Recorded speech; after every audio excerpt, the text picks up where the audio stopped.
Especies alienígenas. ¿Quién nos está mirando? Del hombre polilla a los reptilianos, una guía de especies extraterrestres. Durante varias décadas, hombres y mujeres de todo el mundo habrían entrado en contacto con entidades de otros mundos, los llamados encuentros cercanos. Sin embargo, estos encuentros no siempre serían con una sola raza extraterrestre, sino con muchas razas de las más variadas formas y tamaños. En nuestra imaginación masiva, estamos acostumbrados a que los extraterrestres sean representados como seres esqueléticos con piel gris y una gran cabeza ovalada. Estos serían los llamados grises, que entraron en nuestra imaginación por primera vez gracias al supuesto incidente ovni de Roswell, Nuevo México.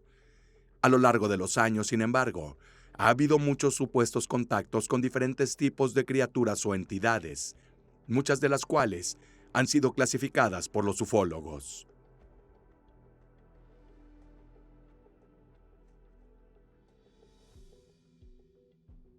La clasificación de Brad Steiger es la más utilizada por los ufólogos, que divide a los humanoides en 4 categorías, usando las primeras 4 letras del alfabeto griego: alfa, beta, gamma y delta. Solo los grises se incluirían en la categoría de tipo alfa. Los grises son completamente calvos, su boca es una hendidura y su nariz es simplemente estilizada, mientras que sus orejas son 2 agujeros. Tienen ojos largos ovalados de forma oriental, que a menudo están protegidos por los lentes de contacto negros. También tienen poderes mentales, que utilizarían para comunicarse telepáticamente con los abducidos. Los seres de tipo beta son casi idénticos a los humanos, con rasgos típicamente nórdicos. Podrían vivir en paz entre nosotros sin ser descubiertos. Los gamas están asociados con criaturas típicas del folclore humano, como Pie Grande o Sasquatch y Yetis. Según Steiger, estas criaturas no serían más que autómatas, enviados desde el espacio para recolectar muestras de fauna y flora terrestre para propósitos cósmicos desconocidos.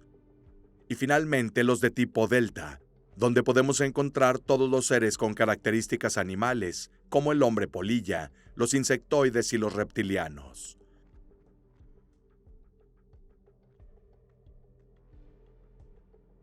La primera especie alienígena de la que vamos a hablar ha sido vista solo una vez, y por lo tanto representa un caso aislado, pero no menos fascinante.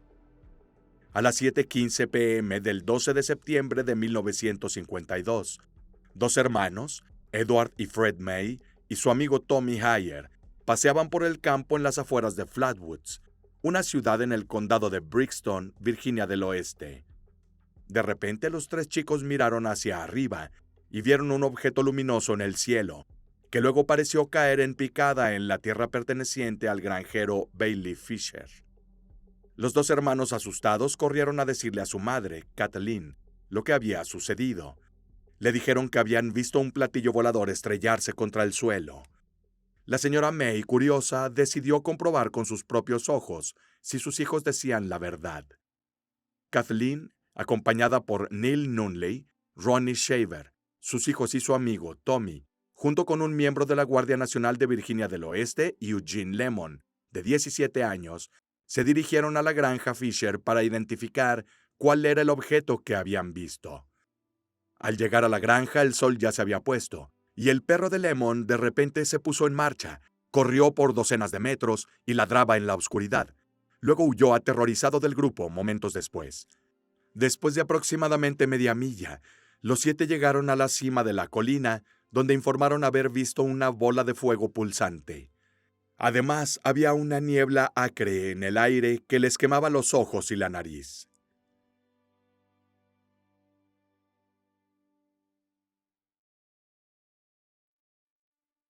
Lemon luego notó 2 pequeñas luces a la izquierda del objeto, debajo de un roble cercano, y apuntó su linterna en esa dirección.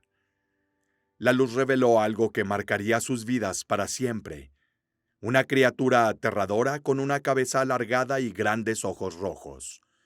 En cuanto se dio cuenta de que estaba siendo vigilado, emitió un silbido agudo y siniestro. Luego comenzó a moverse hacia ellos a gran velocidad. En este punto, en pánico, los 7 huyeron, corriendo tan rápido como pudieron sin mirar nunca atrás. Regresando sanos y salvos a casa, Kathleen May contactó al alguacil local Robert Carr y el propietario del periódico local, Lee Stewart. La mujer les dijo detalladamente lo que sucedió, intrigando al joven periodista, que esa misma noche realizó una serie de entrevistas y visitó el lugar del incidente con el agente Lemon. Lee Stewart también reportó la presencia de un olor metálico que era muy nauseabundo.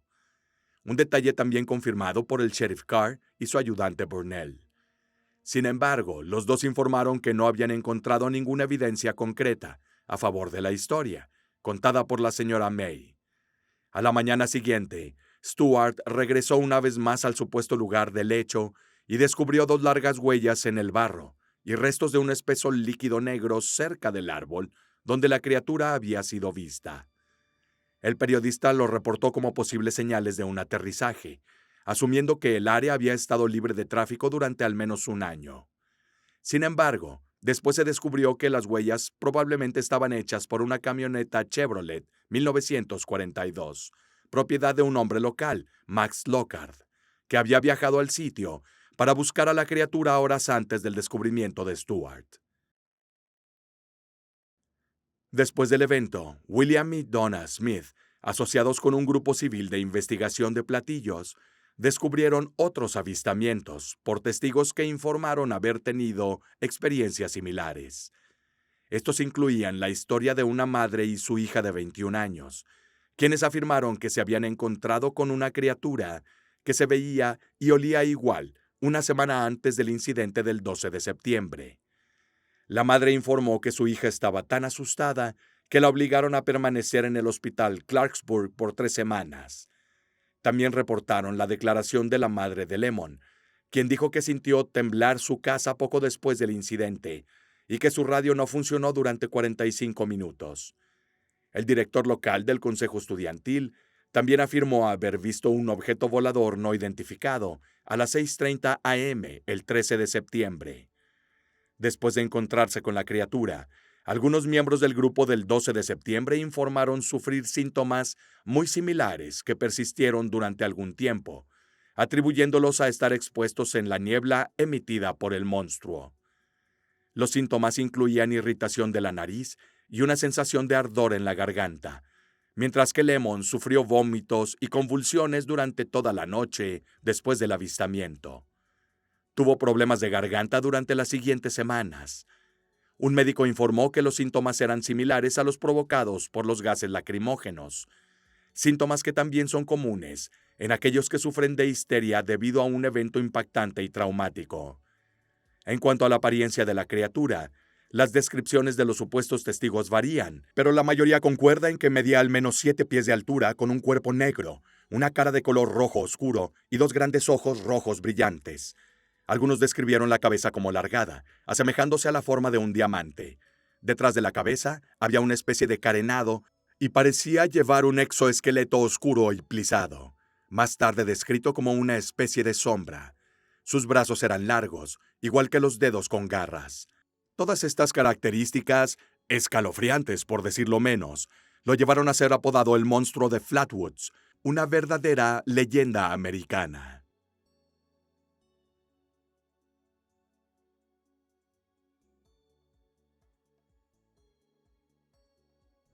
Sin embargo, no debemos olvidar que el incidente generó mucho escepticismo. Examinando el caso 48 años después de los hechos, Joe Nickel, del Comité de Investigación Escéptica, conocida como CIE, concluyó en el año 2000 que la luz que vieron los chicos el 12 de septiembre probablemente era un meteoro, y la criatura podría haberse confundido con un búho grande. Según Nickel, tanto el avistamiento del ovni en el cielo como el encuentro con la criatura fueron eventos creados por histeria colectiva. En resumen, la versión de los hechos naturales fue distorsionada por los fuertes sentimientos de ansiedad sentida por múltiples observadores. Sin embargo, aún hoy, la leyenda del monstruo de Flatwoods se transmite de generación en generación, ocupando legítimamente su lugar en el folclore de Virginia del Oeste. Pero otra criatura mucho más famosa que el monstruo de Flatwoods ha entrado en el folclore estadounidense, convirtiéndose en un símbolo de la cultura de masas. Esta entidad, de orígenes desconocidos, para algunos sería incluso capaz de predecir el futuro. Actuaría como una especie de ángel guardián de la humanidad. Estamos hablando del hombre polilla, el monstruo alado de Point Pleasant.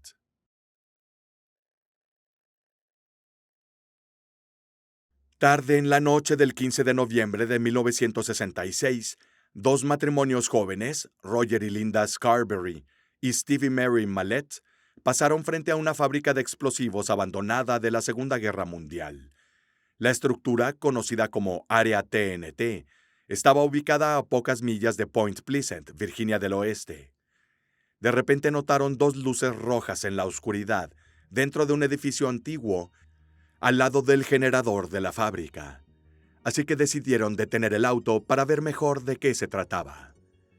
Bajaron del vehículo y, para su asombro, se dieron cuenta de que las luces eran unos ojos rojos brillantes, pertenecientes a un animal grande de forma similar a un hombre, pero más grande, de unos 6 o 7 pies de altura, con grandes alas plegadas contra su espalda.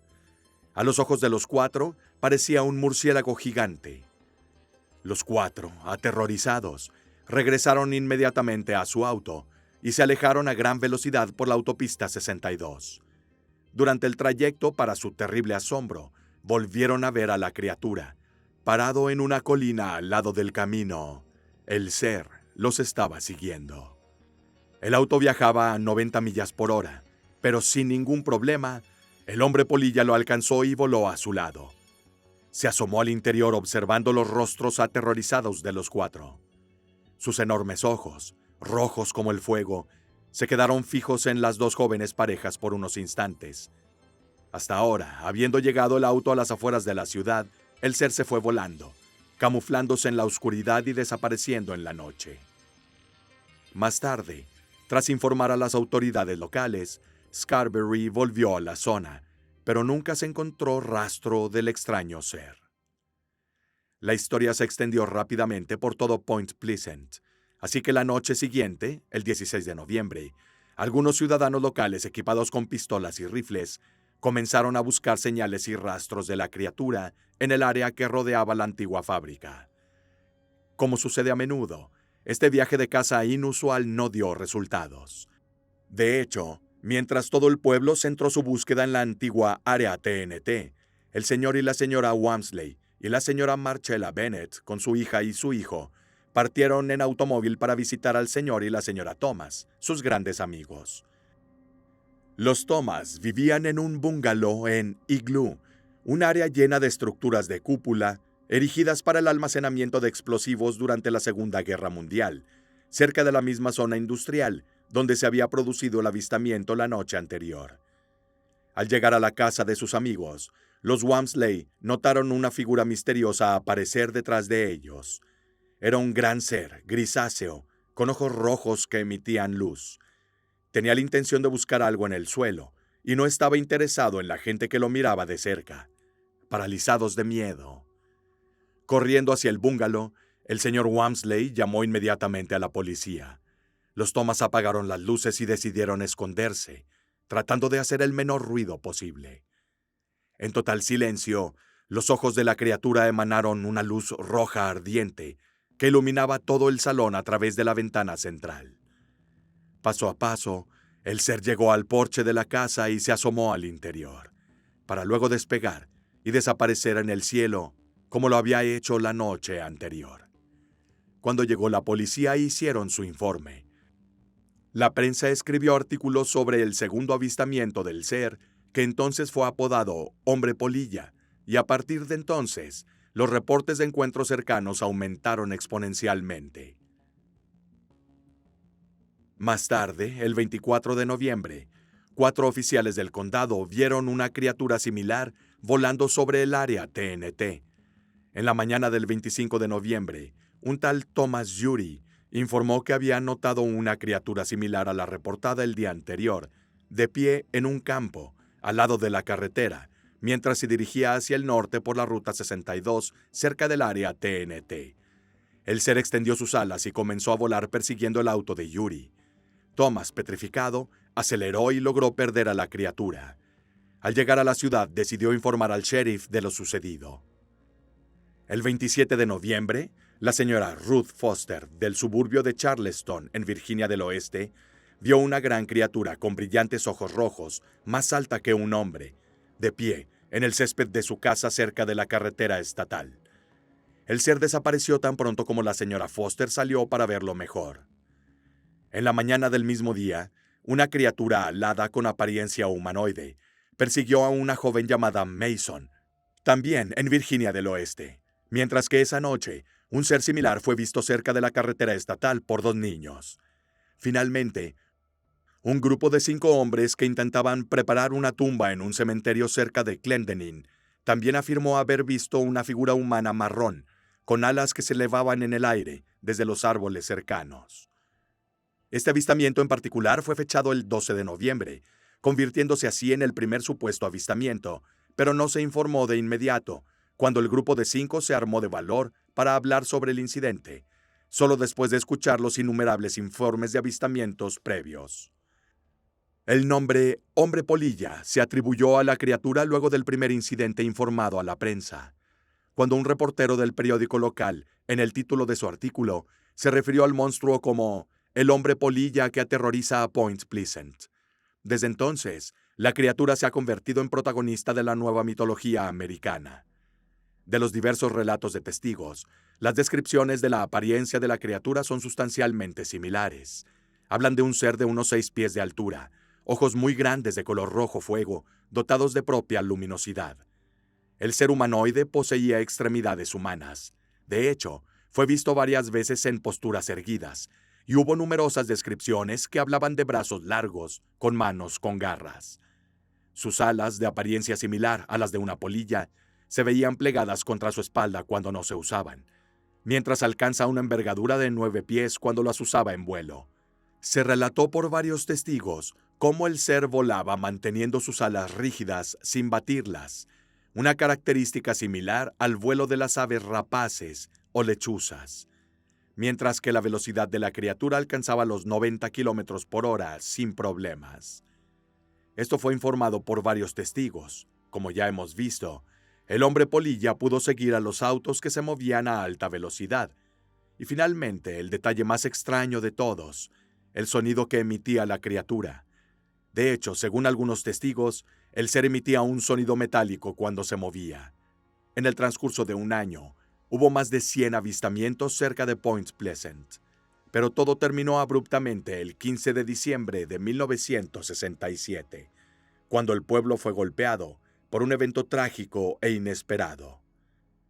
Era la hora pico, y varios autos circulaban por Silver Bridge, un puente colgante sobre el río Ohio, el punto que conectaba Pleasant con Gallipolis.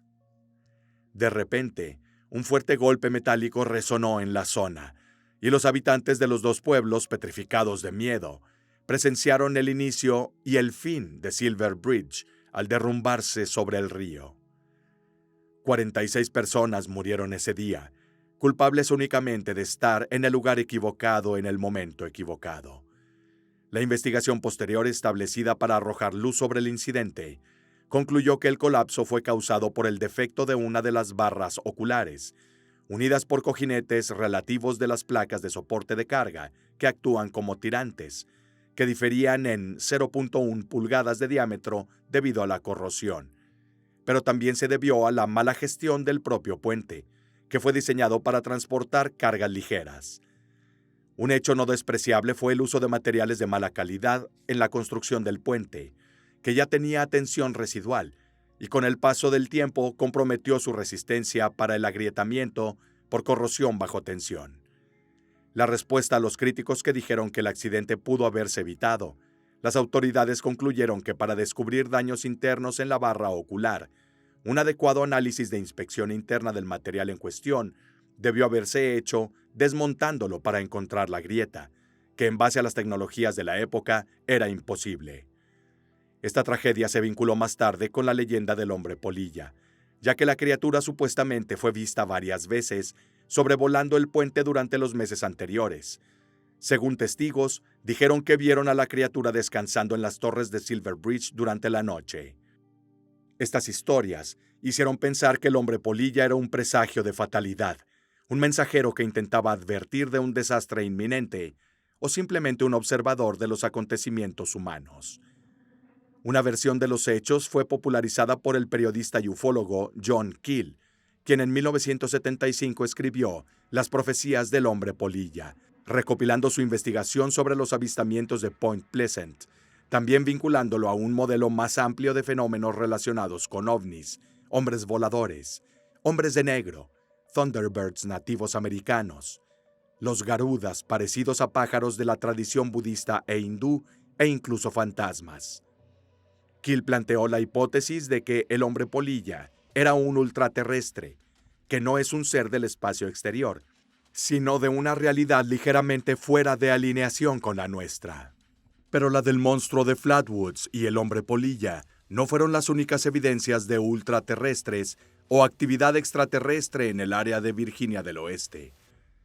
Es extraño descubrir que en el mismo periodo de tiempo, a unas cuantas decenas de millas de Point Pleasant y Flatwoods, una nueva raza alienígena se dio a conocer, con una apariencia similar a la de un ser humano normal, excepto por un detalle inquietante.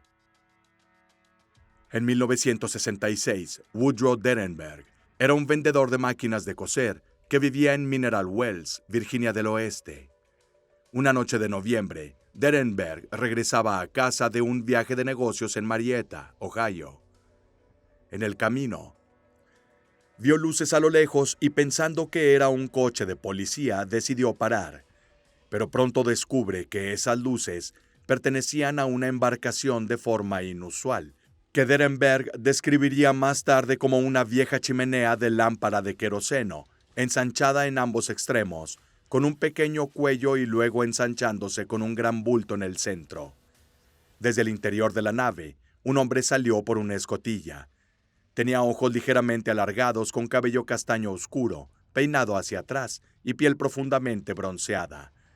Llevaba ropa azul reflectante y su rostro estaba torcido con una amplia sonrisa. Estaba sonriendo pero de una manera que era imposible para cualquier humano. La apertura de la boca era casi de oreja a oreja. Un encuentro excepcional del que habló Woodrow en una entrevista con Ronald Maines en un canal de televisión local. Estas son sus palabras. Parecía perfectamente natural y normal como cualquier ser humano. Su rostro parecía tener un bronceado intenso. No estaba demasiado oscuro, pero era como si hubiera estado mucho tiempo al sol y tenía un buen bronceado. Llevaba el pelo peinado hacia atrás y era castaño oscuro. Parecía tener buena cabellera. Sus cejas, su rostro, sus facciones eran muy normales. No creo que se viera diferente de cualquier otro hombre que encontraría en la calle. Pero una cosa era realmente inusual. Tenía una gran sonrisa y mantuvo los brazos cruzados con las manos debajo de las axilas. Y aunque me habló, su sonrisa nunca vaciló. Me habló telepáticamente. Me pidió que bajara la ventanilla del lado derecho de mi camioneta e hice lo que me pidió. Y este hombre se paró allí. Y primero me preguntó mi nombre, y le dije mi nombre. Y luego preguntó, ¿por qué estás asustado? Entonces me dijo, no tengas miedo, no te deseamos ningún mal. No queremos hacerte daño, solo te deseamos felicidad. Y le dije mi nombre, y cuando le pregunté el suyo, dijo que se llamaba Colt, Indrid Colt. Derenberg informó todo a la policía, y la historia estalló como una bomba en manos de los agentes. Los periódicos y la televisión locales se volvieron locos, y la historia pronto se hizo famosa en todo Estados Unidos. Después de la entrevista de Derenberg, naturalmente mucha gente salió, afirmando que habían conocido a este misterioso Indrid Colt. Por ejemplo, unos días después, un hombre dijo que había tenido un encuentro cercano con Indrid Colt. La extraña figura correspondía al identikit provisto, un hombre con una sonrisa estirada, que habría emergido al borde de un camino aislado y hubiera tratado de detener el auto del testigo, quien, al observar las extrañas facciones del misterioso hombre, entró en pánico y se alejó a gran velocidad. Posteriormente, otros vecinos de la zona reportaron haber visto luces y ovnis en el cielo.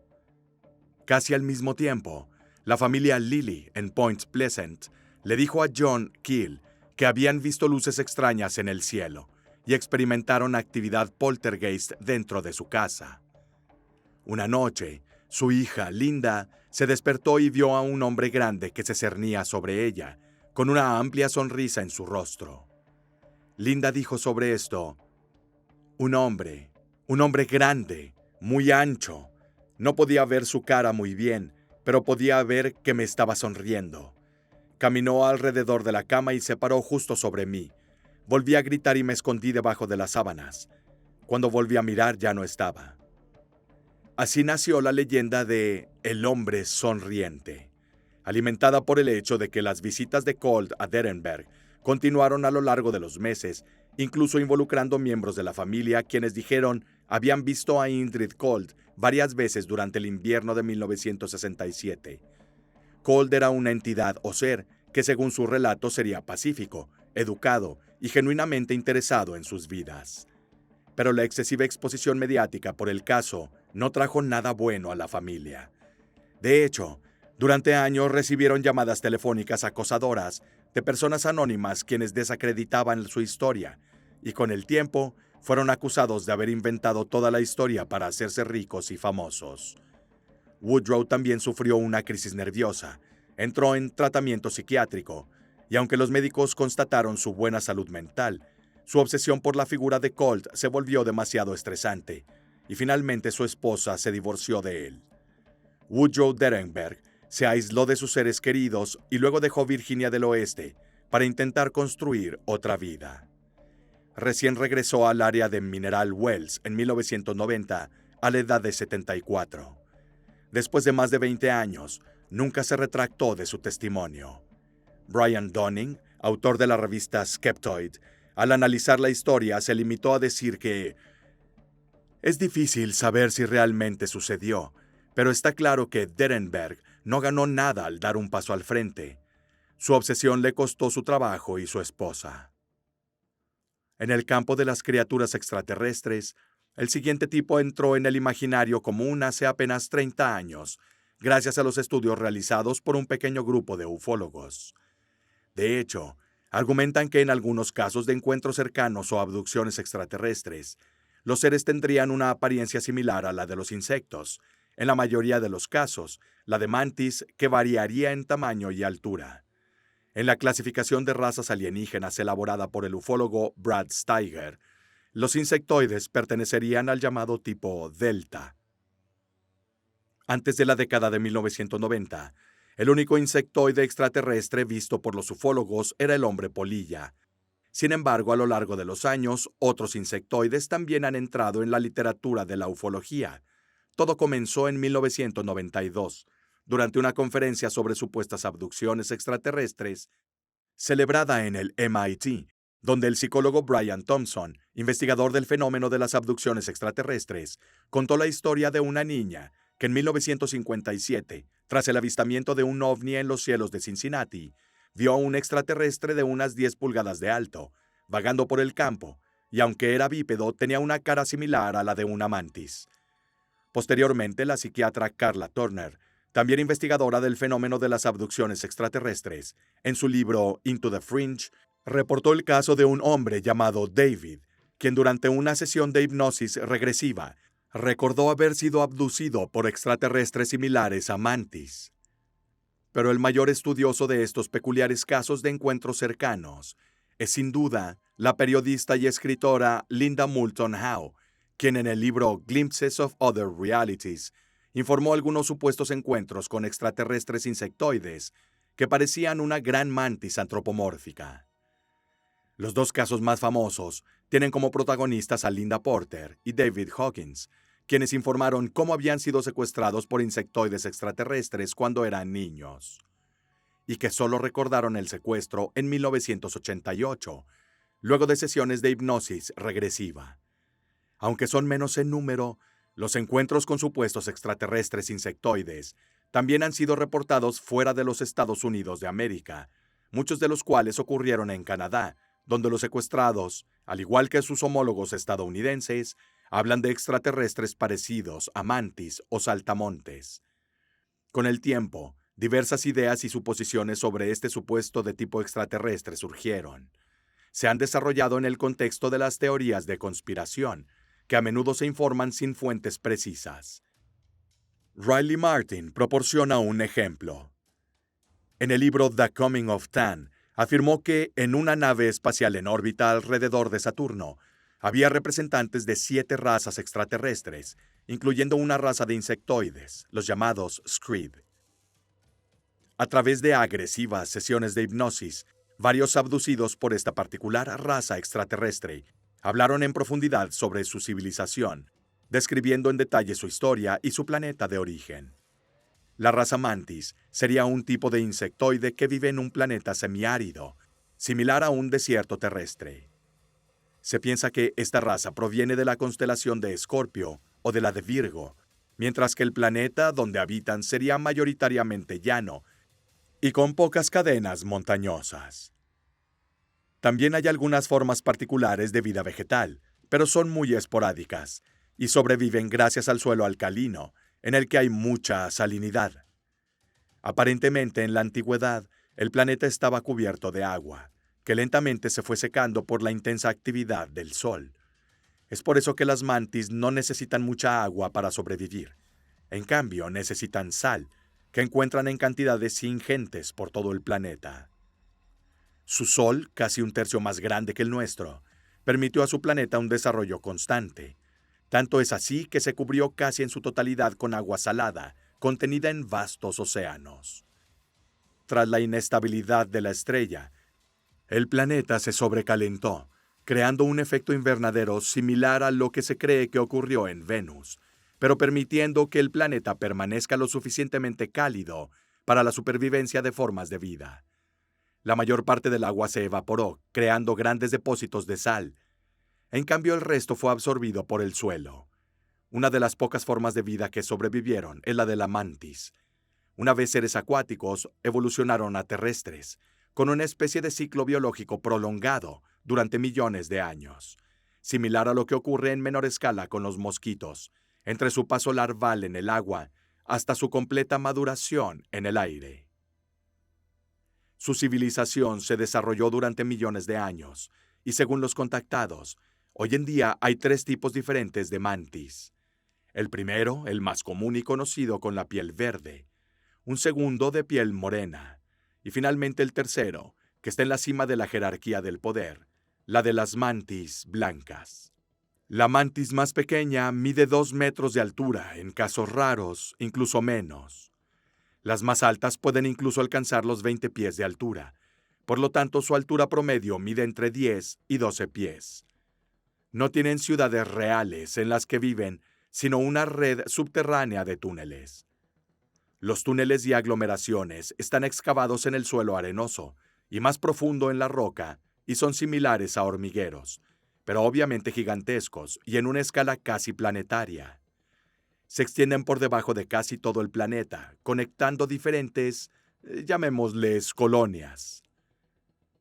Obviamente, estas son solo teorías e historias que no implican ninguna prueba tangible de la existencia de una civilización extraterrestre.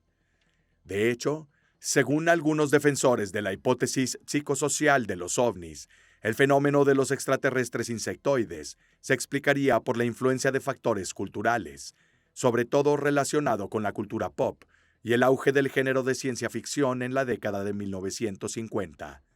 Por ejemplo, el psicólogo Martin Kottmeyer señaló que las mantis gigantes fueron las protagonistas de películas como La mantis mortal en 1957 e Hijo de Godzilla en 1968. Una mantis extraterrestre llamada Zorak, en su lugar, apareció en el conocido programa infantil Space Ghost, emitida en 1966 en Estados Unidos. Extraterrestres con forma de saltamontes aparecieron en la película Quatermass y El Pozo, basado en la serie de televisión de 1958 llamada igual. Antes de que el insectoide entrara en escena, una teoría se abrió paso en la ufología que vio como protagonistas a seres con características físicas similares a las de otra forma animal presente en la Tierra. De hecho, en relación con las historias de avistamientos de ovnis y encuentros cercanos, Se ha establecido en varios casos que los extraterrestres tomaron la forma de reptiles humanoides. En la clasificación de razas extraterrestres, ellos también, como los mantis, pertenecen al llamado tipo Delta. Varias teorías de conspiración, especialmente las desarrolladas en la década de 1990, apoyan la supuesta existencia de linajes reptilianos en la Tierra. De acuerdo con estas teorías, se supone que los extraterrestres vienen de la constelación de Draco, mientras que John Rhodes, en su opinión, sostiene que los reptiles humanoides descienden de los dinosaurios, y en apoyo de su estudio, cita la teoría de Del Russell, la cual explica cómo algunas especies de dinosaurios habían sobrevivido al meteorito que se estrelló en Yucatán, encontrando refugio dentro de enormes cuevas como Hang Son Doong, la cueva más grande conocida por el hombre y descubierta hace apenas 30 años en Vietnam. La cueva es tan grande que puede contener una cuadra entera de la ciudad de Nueva York en su interior, y aunque tiene solo 490 pies de ancho y 5.6 millas de largo y 660 pies de alto, en el interior hay un ecosistema en funcionamiento completo con eventos meteorológicos, como la formación de nubes y precipitaciones. El Hang Son Doong se formó hace entre 2 y 5 millones de años, y según las leyendas de la población local, criaturas humanoides con piel y rostro de serpiente vivían dentro de él, en las profundidades. Historias como esta llevaron a Rhodes a afirmar que la atención humana se desvió deliberadamente desde los inframundos al espacio exterior, y fue precisamente para mantener las cosas sobre los pueblos subterráneos y los supuestos hábitats de su antigua civilización en secreto, dentro de la teoría de la Tierra hueca. Según David Icke, en su libro El mayor secreto, el libro que cambiará el mundo, los humanoides reptilianos serían una fuerza oculta que manipula y controla a la humanidad. La raza consiste en seres bebedores de sangre, de 6 pies de altura, que pueden cambiar de forma. Vienen del sistema Alpha Draconis y gobiernan la Tierra a través de sus habilidades de cambio de forma. Según Icke, los ejemplos de reptiles que se hacen pasar por humanos incluye la familia real británica, Billy Hillary Clinton y Barack Obama. Paul Shockley, fundador de la Iglesia de Servicio Universal Acuario, cree que es un individuo que puede canalizar la conciencia cósmica a través de lo que él llama una revelación de la conciencia. Ha informado de la existencia de una peligrosa raza de reptiles, algunos de los cuales, sin embargo, pueden ser individuos benévolos. La conciencia cósmica lo llevará a afirmar que incluso algunos seres humanos pueden contener ADN reptiliano. Pero el primer testigo en la historia que reportó la supuesta existencia de reptilianos fue Herbert Schirmer, quien contó por primera vez de un ser extraterrestre secuestrado por humanoides con piel y caras de reptil. Ashland, Nebraska, 3 de diciembre 1967. A las 2:30 a.m., el oficial de policía Herbert Schirmer conducía por la autopista 6 con la intención de patrullar cuando vio a lo lejos unas luces rojizas en la carretera 63. Asumiendo que sería un camión que se había detenido por una falla técnica, decidió acercarse. Mientras lo hacía, iluminó el objeto con sus faros. Herbert inmediatamente se dio cuenta de que no era un camión en absoluto, sino una nave con forma de disco y superficie metálica, flotando a unos 10 pies sobre la carretera. El disco se balanceaba ligeramente de izquierda a derecha y emitía luces rojizas, las cuales Schirmer describió como ojos de un buey. Asombrado y al mismo tiempo preocupado, el agente no tenía ganas de bajar de su vehículo. Entonces se limitó a observar el disco, que luego de unos instantes comenzó a ganar altura lentamente, mientras una de sus toberas, colocadas bajo su casco, se expulsaban copiosas llamas. La aeronave comenzó a emitir un sonido molesto, similar a una sirena de policía, y tras pasar por encima del coche de Schirmer, este desapareció a su vista, alcanzando una velocidad sorprendente en un instante. Todavía incrédulo, Schirmer agarró una linterna, salió del auto y se dirigió al lugar donde había visto el ovni. El asfalto no parecía presentar alteración, ni había otras señales que pudieran proporcionar una mayor confirmación en relación con la presencia del disco.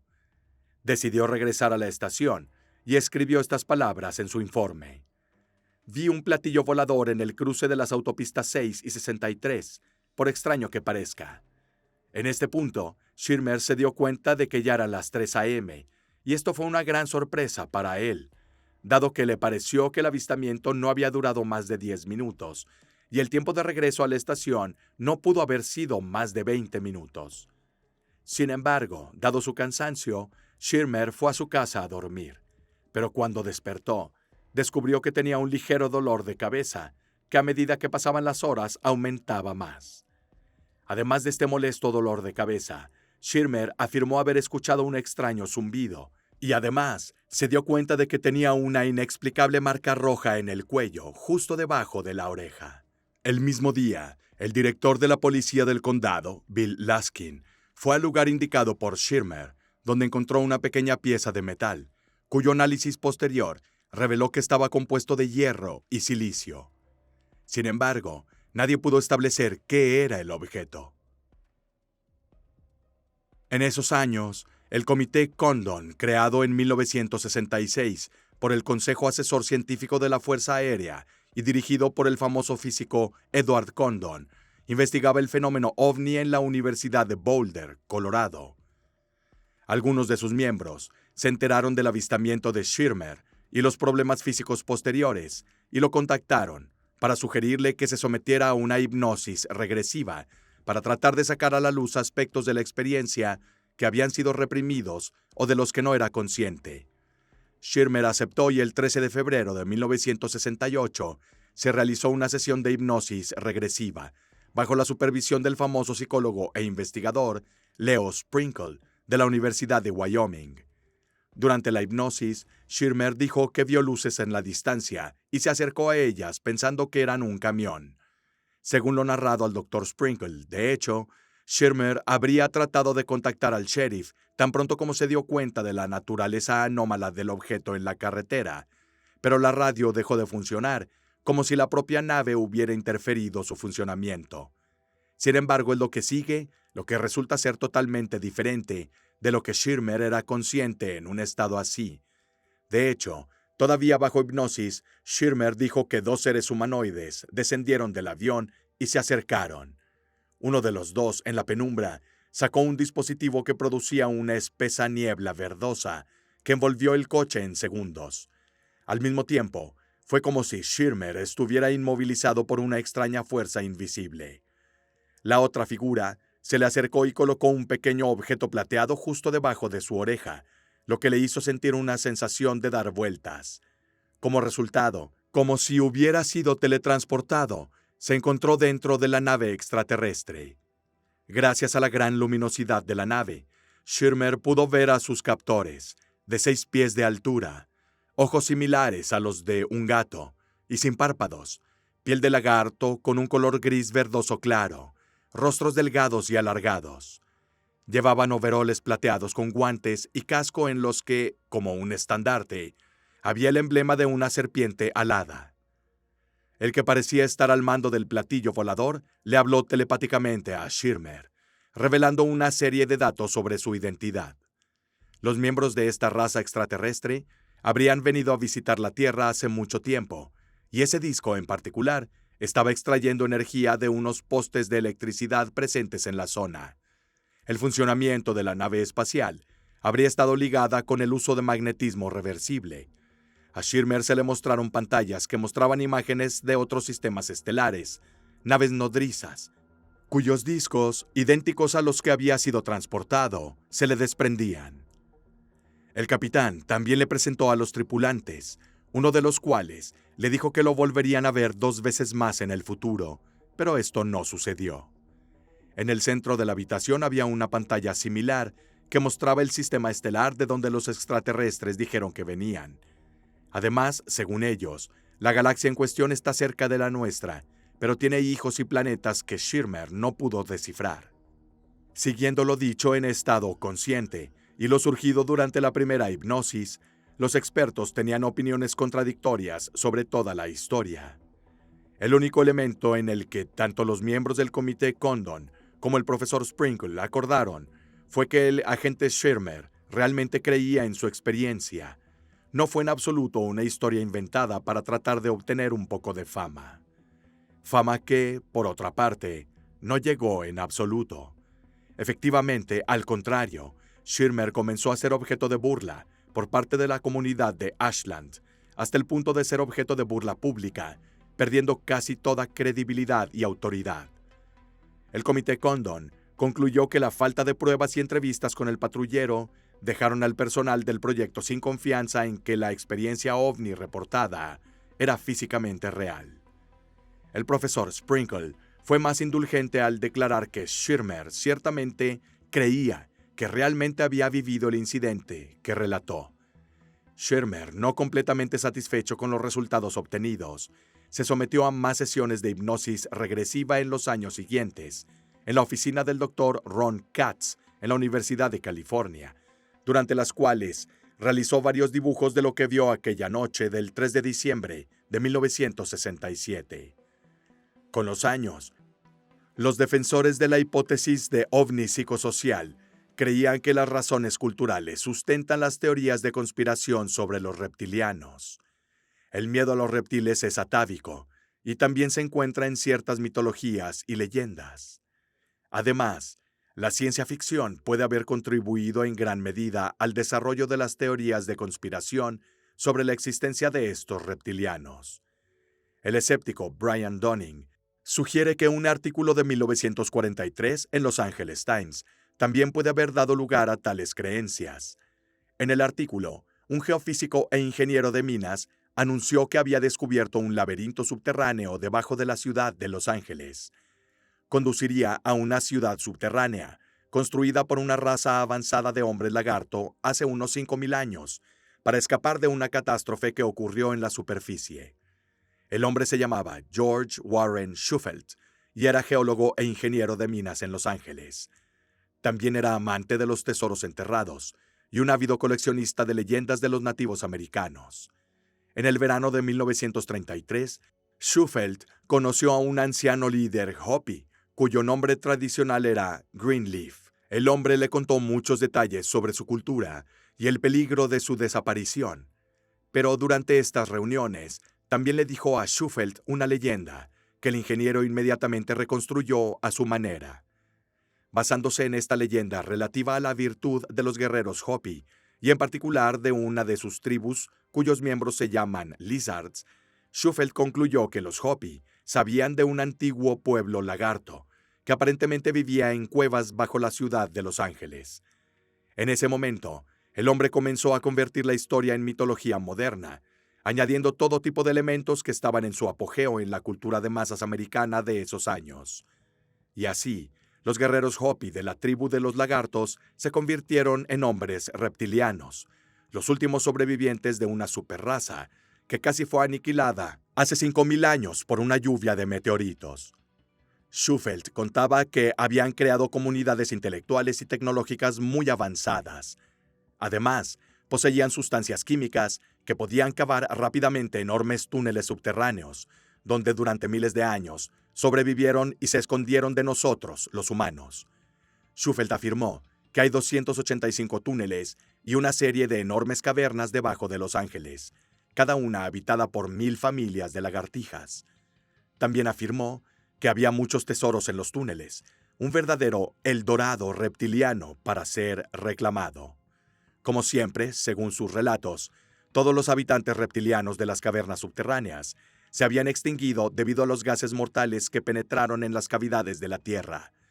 Sin embargo, todo aquello que Shufelt intentó durante años para obtener fondos y excavar bajo la Tierra en busca del tesoro perdido de los reptilianos, ningún inversionista se presentó, y con el estallido de la Segunda Guerra Mundial, la historia de la civilización reptiliana en los subterráneos de Los Ángeles terminó en el olvido. Aunque con el tiempo, gracias a esta historia, el arquetipo de los reptilianos quedó fijado en nuestro imaginario colectivo. Los extraterrestres nórdicos o pleiadianos, desde su presunto origen en las Pléyades, se encuentran junto con los grises y los reptilianos entre las poblaciones más extendidas en el mundo ufológico. Encuentros cercanos con estas entidades han sido reportados principalmente en Europa, especialmente en el norte del continente y en el Reino Unido. Tendrían forma y características humanoides para ser indistinguibles de los propios humanos. En particular, tendrían la piel clara, ojos albinos celestes o ligeramente alargados, cabello rubio y serían de 5 a 6 pies de altura. Gracias a sus particulares características físicas, muchos dicen que en el pasado, estas criaturas habrían sido confundidas con entidades divinas, entrando en la imaginación colectiva en varias formas, incluso como ángeles y mensajeros divinos. Según varios contactados, en el cúmulo de las Pléyades hay alrededor de 50 sistemas estelares habitados y colonizados por los pleiadianos, que se dividen principalmente en dos grandes linajes. El primer linaje tiene una apariencia nórdica clásica. El segundo es similar a la etnia del Medio Oriente, sin embargo son menos comunes en los informes de encuentros cercanos. Estos seres siempre serían positivos y portadores de paz, así como protección contra otros extraterrestres malévolos, como los grises y los reptilianos.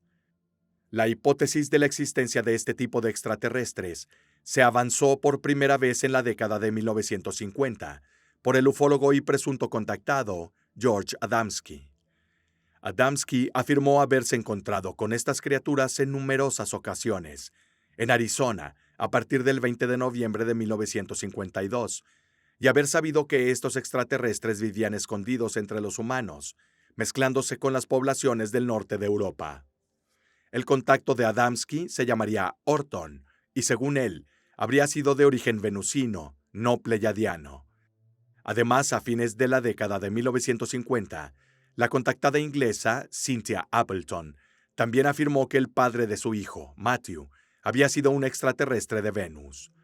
Mientras que el primer testimonio real relativo a un nórdico que llegó a la Tierra procedente de las Pléyades fue gracias al ufólogo suizo Billy Meyer, quien afirmó haber tenido a finales de los años 70 contactos con exponentes femeninas de esa etnia extraterrestre. Una en particular, llamada Semjase, le habría revelado que son originarios de las Pléyades, más concretamente de la constelación de Tauro. Las historias discordantes relativas al origen de esta civilización llevaron a varios ufólogos a teorizar que esta población se habría originado en Venus, desde las estaciones en órbita o desde el propio planeta, pero antes de su destrucción ecológica, cuando aún era habitable. Si bien, según algunas corrientes ufológicas, serían los descendientes de supuestos antiguos astronautas que habrían colonizado planetas remotos. Y por último, están los que hablan de un supuesto planeta X dentro de nuestro sistema solar. En este sentido, podemos encontrar la investigación de Zakaria Sitchin, un astrólogo ruso que asegura haber encontrado referencias a nuestro grupo étnico extraterrestre progenitor en las tablillas sumerias, los Anunnaki del planeta Nibiru de nuestro sistema solar, que según algunos serían también entidades pleiadianas. Los últimos seres de los que hablaremos son los más famosos y conocidos en todo el mundo, los llamados grises, también conocidos como Zeta, Gise o reticulianos, basado en su sistema estelar de origen Zeta Reticuli. Son el tipo de vida extraterrestre inteligente que aparece con mayor frecuencia en los informes de encuentros cercanos, y particularmente en los informes de abducciones. En la clasificación de Steiner, corresponderían a alienígenas de tipo alfa. Los grises generalmente se describen como chicos, delgados, completamente sin pelo, humanoides de piel gris con cabezas grandes, enormes ojos negros sin pupilas y bocas pequeñas, a menudo sin labios. Algunos han notado en esto un gran parecido con los bebés humanos, es decir, se parecerían a hombres adultos con características infantiles. Otros han comparado la apariencia de los grises con la de los fetos. De acuerdo con los estudios de varios contactados, se supone que poseen habilidades reproductivas y sistemas digestivos. La teoría más extendida es que se crean mediante un proceso de clonación, por medio de ingeniería genética, y siendo una raza muy antigua, se habrían reproducido durante miles de años utilizando esta técnica. El supuesto planeta de los grises, Zeta Reticuli, Tendría un alto índice de radiactividad debido a la proximidad a su Sol, por lo que se ha vuelto inhabitable en su superficie. Esta extrema proximidad a la estrella les habría llevado evolutivamente a tener un doble párpado, uno externo y otro interno al ojo, para soportar enormes cantidades de luz. El objetivo final de los grises en la Tierra sería encontrar genéticamente curas para las enfermedades que asolaron Zeta Reticuli y de las cuales los grises se ven gravemente afectados.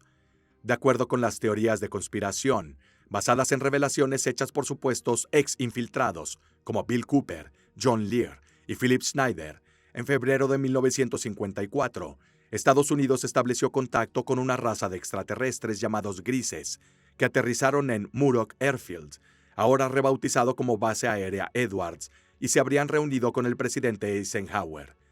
Más tarde, los miembros del gobierno estadounidense celebraron un tratado con estas entidades extraterrestres.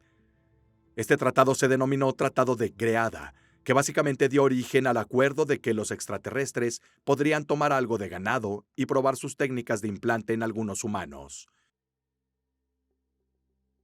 A cambio, los conejillos de indias humanos no habrían desarrollado ninguna memoria de lo que les sucedió, y los extraterrestres habrían proporcionado una lista de todas las personas tomadas a la oficina secreta del gobierno llamada Majestic 12. Además, los grises proporcionarían a los Estados Unidos con tecnología avanzada que ayudaría a su desarrollo científico, convirtiendo así a la nación en una verdadera superpotencia. Finalmente, se acordó que se construirían bases subterráneas que los extraterrestres podrían usar para sus fines, y que en 2 de esas bases habría intercambio de información científica entre los grises y el gobierno de Estados Unidos. El primer caso de abducción extraterrestre que involucró a los grises fue el del señor y la señora Hill, en la noche del 19 de septiembre de 1961.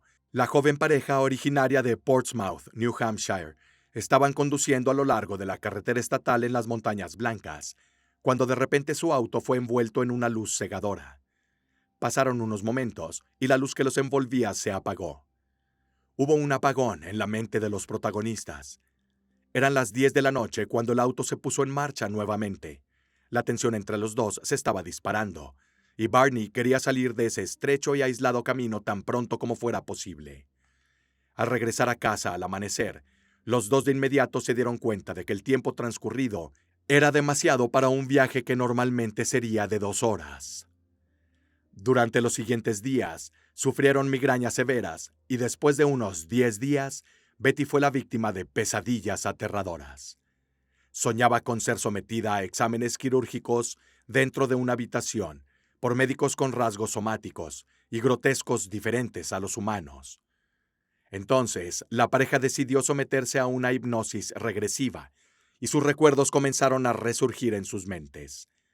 Una luz del cielo, un platillo volador, extraños seres de piel gris y pruebas médicas invasivas con equipos tipo ciencia ficción. Estos detalles forman parte del relato que Barney y Betty dieron de esa noche.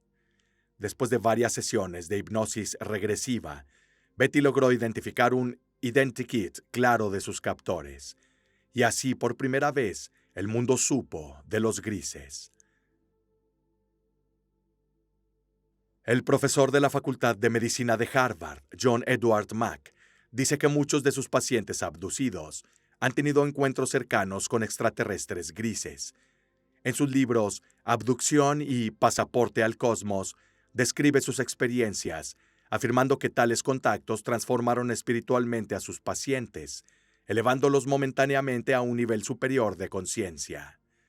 El neurólogo Steven Novella, partidario de la hipótesis psicosocial del OVNI, cree que los grises son un producto de la imaginación humana y que sus características somáticas, mientras que no son humanas, representan lo que los humanos modernos asocian psicológicamente con la inteligencia. Los grises también son los extraterrestres descritos en la novela de 1987, llamada Comunión, de Whitley Strieber, en el que la autora narra supuestas experiencias de abducción extraterrestre en primera persona.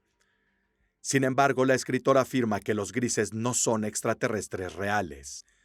Strieber ha formulado varias hipótesis inusuales sobre su origen, como que los grises no son más que manifestaciones físicas del subconsciente humano. El ocultista Aleister Crowley afirmó haber tenido contacto con seres descritos como ángeles enoquianos, que según algunos ufólogos muestran similitudes con los grises.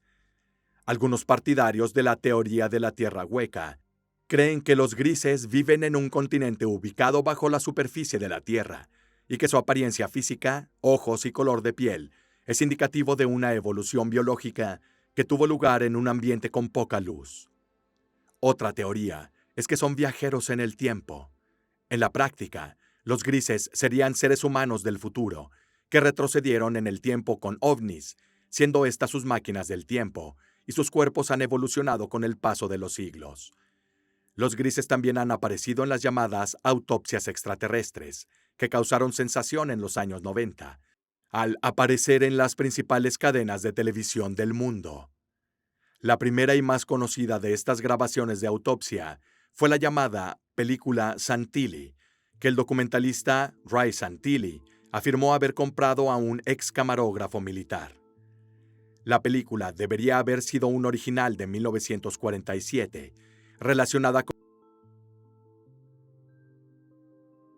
pero inmediatamente fue tildado de falso, tanto por miembros de la comunidad OVNI como por muchos expertos en diversos sectores, quienes detectaron inconsistencias y anacronismos en objetos presentes en la escena. Obviamente, muchos ufólogos afirman que los que afirman que el video es falso fueron pagados por Majestic 12, de acuerdo con el procedimiento estándar de desacreditación. Otro punto de inflexión en el caso ocurrió en abril de 2006, cuando John Humphreys, creador de la serie Max Headroom, afirmó ser el creador de los títeres utilizados en la película, llamándolos solo una broma o incluso una estafa. Dadas las grandes sumas obtenidas con la venta de la película a estaciones de televisión de todo el mundo, John incluso reveló que él también apareció en el video, en el papel del cirujano. Según él, el metraje fue filmado a principios de 1995 en una casa en el distrito de Camden, en Londres. Aquí termina nuestro viaje para descubrir estas entidades que por más de 70 años se han adentrado en nuestro folclore e historias de la humanidad, como alguna vez lo hicieron las brujas, los fantasmas o los duendes. Hoy, nuestra curiosidad por lo inexplicable se centra en mirar al cielo o a las profundidades de la tierra para descubrir una vez más, como en el pasado, si existen seres ocultos capaces de revelar verdades que aún no somos capaces de conocer.